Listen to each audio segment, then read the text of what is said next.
Assalamu alaikum. Dear students, today we're gonna start lesson 4 from unit 10. The lesson title is They Had Dreams 2. And the first segment, They Had Dreams 1, we went through a passage about Pritilota, a lady who fought for freedom, who dreamed for a society without any discrimination and her motherland to be free from British colonial rule. So in this sequence today we will see a passage, we will go for a passage. It's about Johir Rahan. You see the picture here. And Johir Rahan, actually he was a filmmaker, writer and so on. So আজকে তাহলে আমরা জহির রায়হান সম্পর্কে দেখব। and তার কিছু বিখ্যাত cinema আছে বাংলাদেশের স্বাধীনতা নিয়ে, মুক্তিযুদ্ধ নিয়ে, ভাষা আন্দোলন নিয়ে।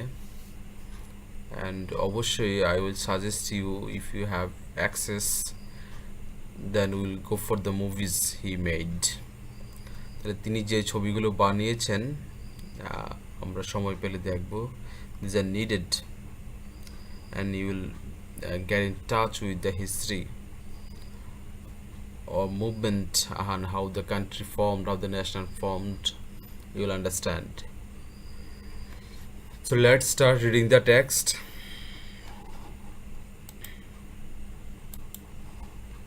It says, Johir Rahan was one of the most talented filmmakers in Bangladesh.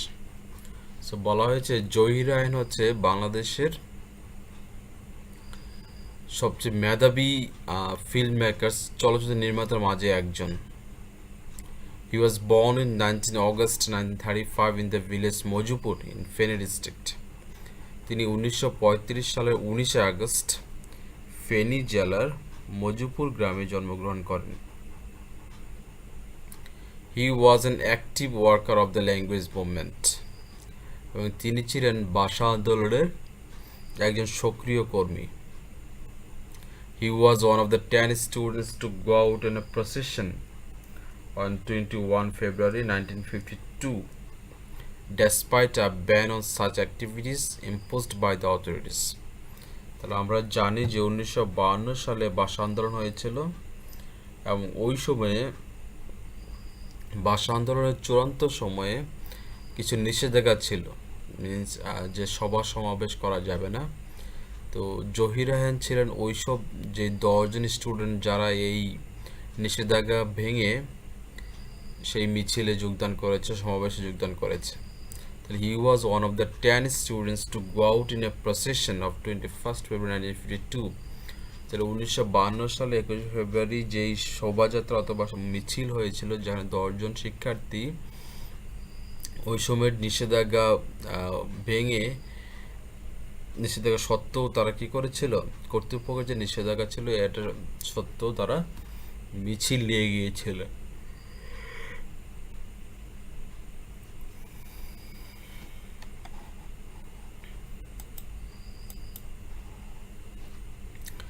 As a result, he and many others were arrested and taken to prison. যার ফলে সে এবং আরও তার মতো আরও অনেকেই গ্রেফতার হয় এবং টেকেন টু প্রিজন, তাকে জেলখানায় নেওয়া হয়। So Rahan was also present at the historical meeting of Amtola on 21st February 1952. একই সাথে জহির রায়হান তিনি 1952 সালের 21 ফেব্রুয়ারি আমতলায় যে ঐতিহাসিক মিটিং হয় সেখানে উপস্থিত ছিলেন। He also took part in the mass movement in 1969. তিনি একই সাথে 1969 সালের যে গণ অভ্যুত্থান হয়েছিল সেটাতেও অংশগ্রহণ করেছিলেন। In 1971, 1971 সালে he joined the Liberation War. তিনি মুক্তিযুদ্ধে যোগদান করেন।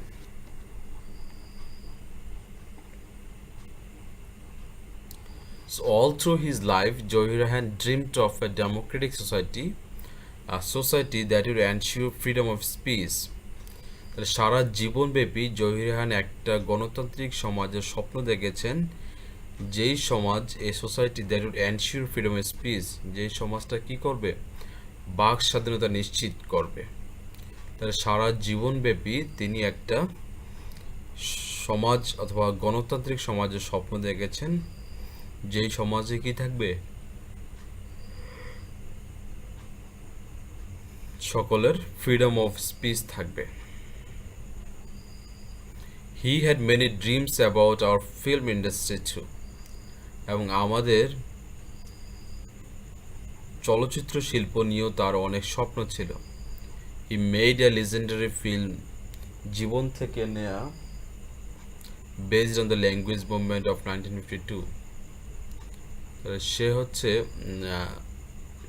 1952 সালে ভাষা আন্দোলনের ভিত্তি করে জীবন থেকে নেয়া একটি ঐতিহাসিক কিংবদন্তি ছবি তৈরি করেছিলেন। It was a protest against the autocratic government then ruling our country.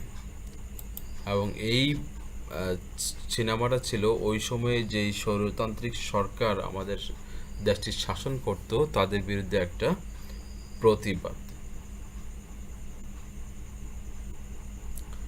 The family portrayed in that film symbolically represented East Pakistan.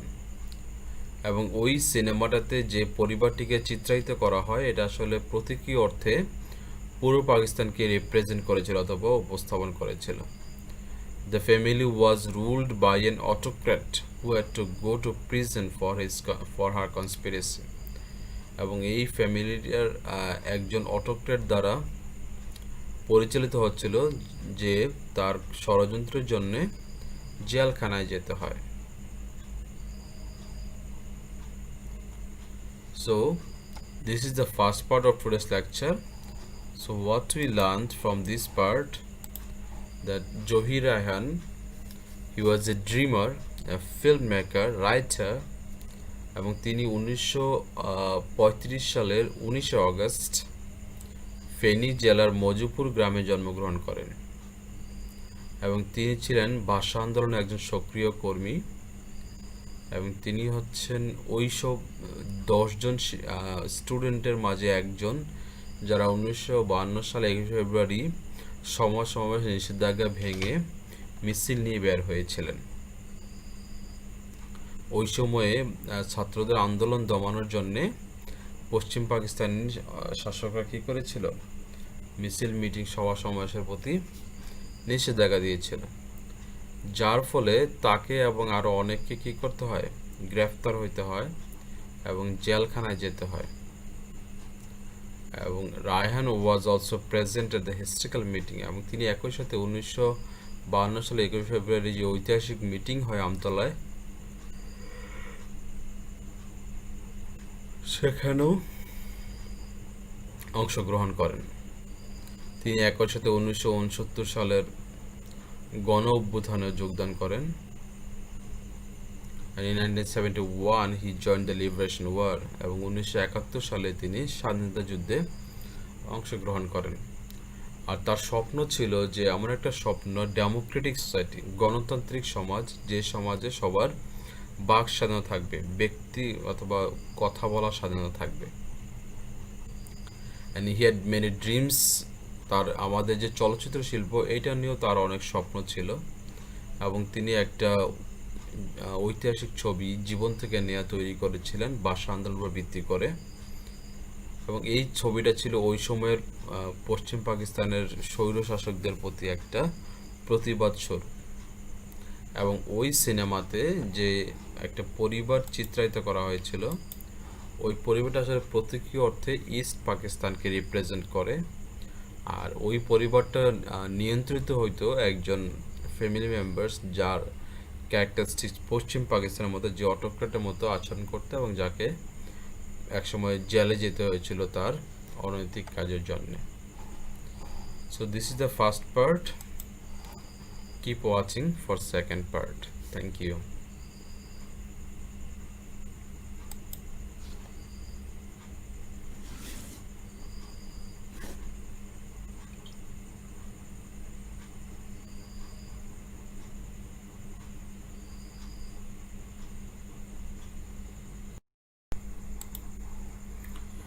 So, welcome to the second part of today's lecture. So, as we are going through a passage about Johir Raihan, and we are up to here that he made a film named জীবন থেকে নেয়া। তিনি 1952 সালে ভাষা আন্দোলনকে ভিত্তি করে একটি cinema বানিয়েছিলেন, চলচ্চিত্র বানিয়েছিলেন জীবন থেকে নেয়া, এবং ওই সিনেমাটাতে পূর্ব পাকিস্তান একটা ফ্যামিলিকে, পরিবারকে তিনি চিত্রায়িত করেছেন যেটি পূর্ব পাকিস্তানকে রিপ্রেজেন্ট করে, এবং একই সাথে একটা অটোক্রেটিক ক্যারেক্টার ছিল যেটা পশ্চিম পাকিস্তানকে represent করে. So what happens during the Liberation War in 1971? 1971 সালে স্বাধীনতা সংগ্রামের সময় the film was shown outside Bangladesh. এই সিনেমাটি বাংলাদেশের বাইরেও দেখানো হয়। Celebrated filmmakers like Satyajit Ray, Mrinal Sen, Ritwik Ghatak appreciated the film, এবং বিখ্যাত চলচ্চিত্র নির্মাতা যেমন সত্যজিৎ রায়, মৃণাল সেন, ঋত্বিক ঘটক তারা এই ছবিটির প্রশংসা করেন। Raihan gave all the money the film made to the Freedom Fighters Trust, এবং এই চলচ্চিত্র থেকে যত উপার্জন হয়েছিল তিনি সমুদয় অর্থ মুক্তিযুদ্ধ তহবিলে দান করে দেন।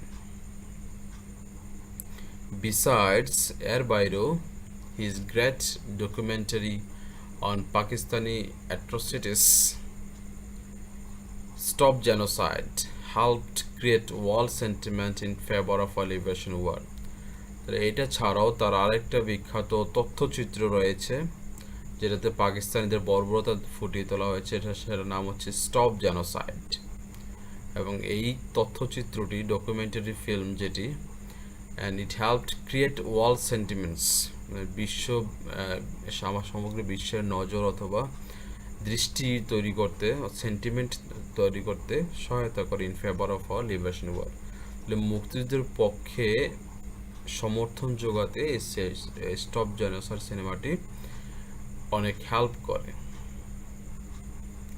On 30 December 1971, someone informed Raihan about an address somewhere at Mirpur where he might find his brother, the famous writer Shahidullah Kaisar, who had gone missing from 14 December 1971. 1971 সালের 30 ডিসেম্বর কেউ একজন তাকে একটা তথ্য দেয় যে তার যে বিখ্যাত তার ভাই ছিলেন একজন বিখ্যাত লেখক শহীদুল্লাহ কায়সার, যিনি নিখোঁজ ছিলেন। তো তাকে একটা অ্যাড্রেস দেওয়া হয় যে সে ওই ঠিকানায় গেলে, মিরপুরে একটা অ্যাড্রেস দেওয়া হয় যেখানে গেলে সে তার ভাইকে খুঁজে পাবে। Kaisar was captured and killed by the Pakistani army and the local collaborators during the last days of the war. So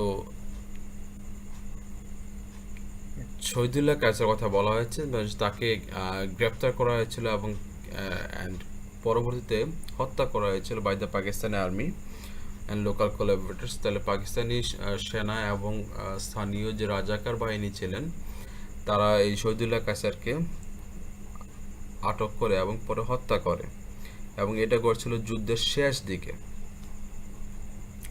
Accordingly, Raihan left home to get his brother back, but he never returned.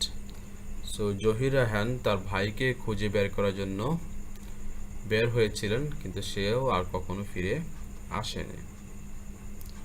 Zahir রায়হান's dream was fulfilled. Zahir রায়হানের স্বপ্ন সত্যি হয়েছিল। He could see the emergence of an independent Bangladesh though he did not get back his brother. তাহলে সে দেখে গেছিল যে স্বাধীন বাংলাদেশের অভ্যুদয়, কিন্তু যদিও সে তার ভাইকে ফিরে পায়নি। And it's a pity that this dreamer could not live to see his dream come true. একই সাথে এটা একটি মর্মান্তিক বিষয় যে এই স্বপ্নবাজ অথবা এই স্বপ্নিক লোকটি তার স্বপ্ন সত্যি হয়েছে এটি দেখে যেতে পারেননি। So we are done with Johir Raihan. So in the second part we came to know that he made a film named জীবন থেকে নেয়া, এবং এই সিনেমাটা যখন মুক্তির সময় দেখানো হয় তখন বিখ্যাত চিত্র নির্মাতা চলচ্চিত্র নির্মাতা সত্যজিৎ রায়, মৃণাল সেন, ঋত্বিক ঘটক তারা এই সিনেমাটার প্রশংসা করে, এবং এই সিনেমাটা বানিয়ে যত উপার্জন হয় জহির রায়হান সব টাকা মুক্তিযোদ্ধা কল্যাণ তহবিলে দান করে দেন। এই সিনেমাটা ছাড়াও তিনি আরেকটা ডকুমেন্টারি তৈরি করেন তথ্যচিত্র, সেটার নাম হচ্ছে স্টপ জেনোসাইড, এবং এই সিনেমাটা আসলে লিবারেশন ওয়ারের পক্ষে বিশ্ববাসীর জনসমর্থন অর্জন করতে হেল্প করে। আর 1971 সালের 30শে ডিসেম্বর, মানে জাস্ট যুদ্ধের শেষে, জহির রায়হানকে কেউ মিরপুরে একটা অ্যাড্রেসের কথা বলে যেখানে গেলে সে তার নিখোঁজ ভাই শহীদুল্লাহ কায়সারকে ফিরে পেতে পারে, এবং শহীদুল্লাহ কায়সার 1971 সালের 14 ডিসেম্বর থেকে নিখোঁজ ছিলেন। তো Kaiser was actually he was captured and killed by the Pakistani army and local collaborators. তো কায়সারকে আসলে পাকিস্তানি সেনা এবং স্থানীয় যারা রাজাকার বাহিনী ছিলেন তারা হত্যা করেছিল যুদ্ধের শেষ দিকে। অ্যান্ড তো এই খবর পেয়ে when he got the information, Rayhan left home to get his brother back, but he never returned. Raihan কি করে, তার ভাইকে খুঁজতে বের হয়, কিন্তু সে আর ফিরে আসেনি। Zahir রায়হান's dream was fulfilled. তার স্বপ্ন আসলে সত্যি হয়েছিল।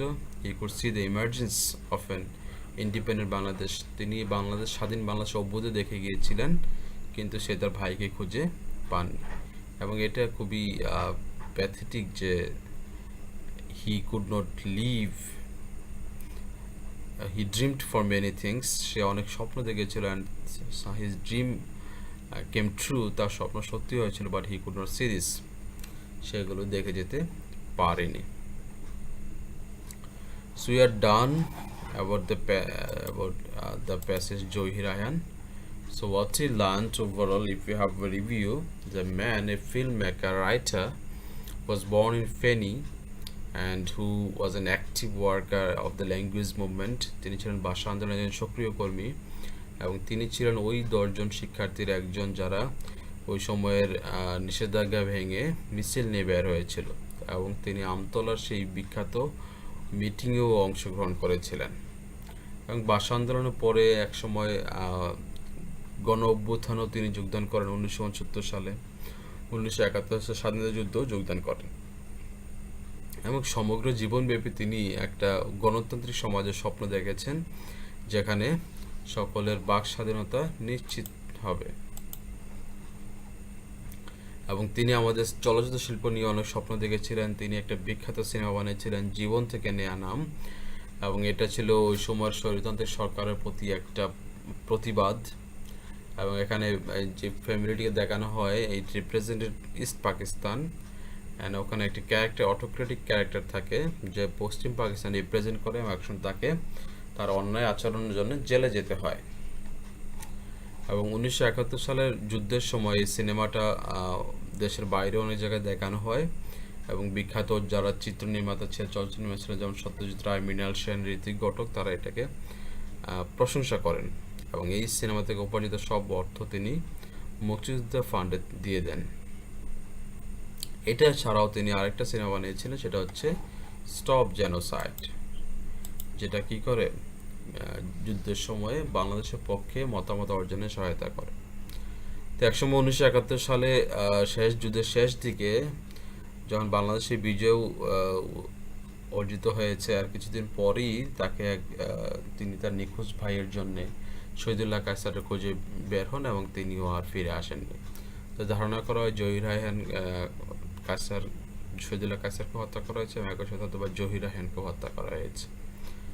কিন্তু তার স্বপ্ন সত্যি হয়েছে, কিন্তু তিনি একটি বাংলাদেশের অভ্যুদয়, স্বাধীন অভ্যুদয়, বাংলাদেশের অভ্যুদয় দেখে গেছেন, কিন্তু তার স্বপ্ন তিনি আসলে দেখে যেতে পারেননি সবকিছু। So that's all for today. Go for the passage. If you find a problem, talk to me. Thank you.